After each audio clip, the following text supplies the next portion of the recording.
अच्छा, जहाँ पे बात हो रही थी यूनिटी की, भाई टीम में नहीं है, वहीं हरभजन जो है, वैसे हरभजन सिंह के बारे में बताऊंगा, मैं उनको कभी डिस्कस करूंगा कि उनका भी दोगलापन मैंने देखा है, वो मैं उसको डिस्कस करूंगा, बाद में करूंगा। लेकिन अभी उन्होंने कहा कि पाकिस्तान, मुझसे ज्यादा तो नहीं देखा, मेरे तो शो में उन्होंने क्या क्या आके बोला है, छोड़े आप पाकिस्तान से मोहब्बतें प्यार आप सोच नहीं सकते। मैंने उनका दोगलापन ये देखा कि वो जब शुएब भाई के साथ बैठते हैं तो बिल्कुल ऐसे यारियां होती है, और उनके मैंने स्टेटमेंट भी देखे हैं कि वो ये कहते हैं कि जी पाकिस्तान से बड़ी मोहब्बत मिली, ये मिला वो मिला। वहीं एक जगह स्टेटमेंट में कह रहे हैं कि नहीं, सिक्योरिटी इशू है तो हम नहीं भेजेंगे।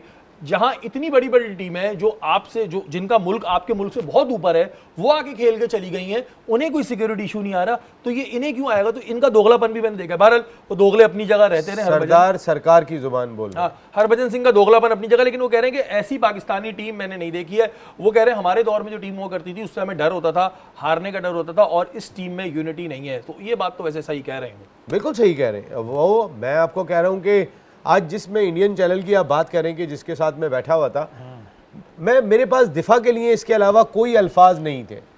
वो दिफा के अल्फाज ये थे कि हमारे माजी में ये हुआ करते थे, हमारे ये हुआ करते थे, आप तो बैकफुट पे हुआ करते थे, हमारा शुएब अख्तर गया, हम माजी पे खेलने जा रहे हैं, हम मजबूरन है। फिर उन्होंने मुझे गाना मुझे कह लगे नसीम भाई कोई सैड सॉन्ग तो सुनाए।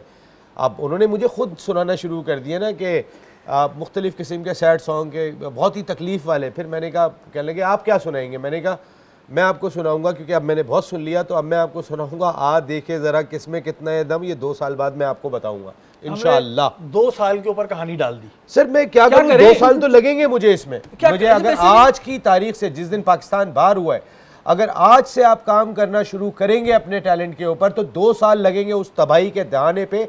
वो कहते हैं ना कि जनाजा निकाल दिया है पाकिस्तान क्रिकेट का। हुए थे तब भी हम यही बातें कर रहे थे। अब ऐसा होना चाहिए। आज हम चैंपियंस ट्रॉफी में कर रहे हैं, अगला कोई बड़ा इवेंट आएगा तब भी हम अगर मोहसिन नकवी साहब अब भी इन खिलाड़ियों के खिलाफ एक्शन नहीं लेंगे तो फिर सारी तोपों का रुख मोहसिन नकवी साहब की जानिब होगा।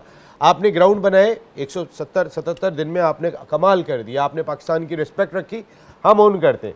लेकिन आप 15 खिलाड़ी नहीं बन रहे, आप 2-2 ICC के इवेंट के अंदर आप चेयरमैन पाकिस्तान क्रिकेट बोर्ड होते हैं, और दोनों मरतबा पाकिस्तान क्रिकेट टीम एक तरने वाला साबित होती है। अमेरिका से हार रही है, आयरलैंड से हार रही है, उसके बाद भी अगर आप ये बात कहते हैं कि जीत तुम्हारी, हार में मैं तुम्हारे साथ खड़ा हूं, तो सर आप किसी के समझ में आ नहीं रही अभी ये बात। हम तो बचे हुए हैं, हम तो नहीं जा रहे दूसरे मीडिया पे या दूसरे भारत के मीडिया पे। नसीम भाई को तो ज़ाहिर जाना पड़ता है, पुराने जर्नलिस्ट हैं, और डिफेंड करना बाकी बड़ा मसला हो जाता है, किस तरह डिफेंड करें आपको। तो नसीम भाई ने कहा 2 साल बाद बात करना, 2 साल बाद आना, फिर मैं बताऊंगा। देखे जरा किसमें कितना है दम। 2027 में ODI वर्ल्ड कप है, उसकी प्रिपरेशन आज से इंशाल्लाह।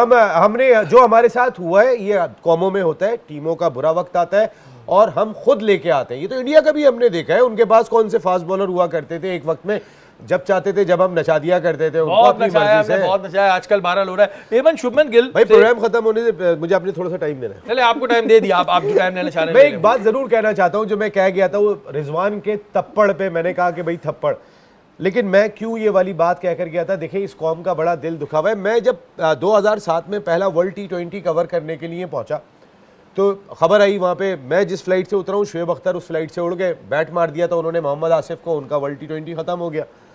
लेकिन जब ये स्पॉट फिक्सिंग का स्कैंडल हुआ, उसके बाद शुएब अख्तर ने एक जुमला कहा था जो मुझे आज भी याद है। उन्होंने कहा था, कहने लगे कि उस वक्त शायद मैंने बैट स्लो मारा था, अगर मुझे पता होता कि ये काम करेगा तो मैं इसके और ज़ोर का बैट मारता। ये बात शुएब ने कही थी, क्योंकि पाकिस्तान की बदनामी हुई थी। यहाँ भी पाकिस्तान की बदनामी हो रही है तो दिल दुख रहा है। यहाँ पर कोई और फिर थप्पड़ की बात कर रहे हैं तो थप्पड़ तो निकलेगा भाई मुझसे। डेफिनेटली यहाँ जो भी बात हो रही होती है, ज़ाहिर हम भी, हमारे भी इमोशंस जो है ना वो बड़े डिस्टर्ब हुए होते हैं, और हम भी जो ज़ाहिर एक हैसियत पाकिस्तानी इस बात को बड़ा फ़ख्र समझते हैं कि हमारी टीम जीते। नहीं जीतेगी तो ज़ाहिर फिर तो तनकीद आएगी और आपने बर्दाश्त करनी है।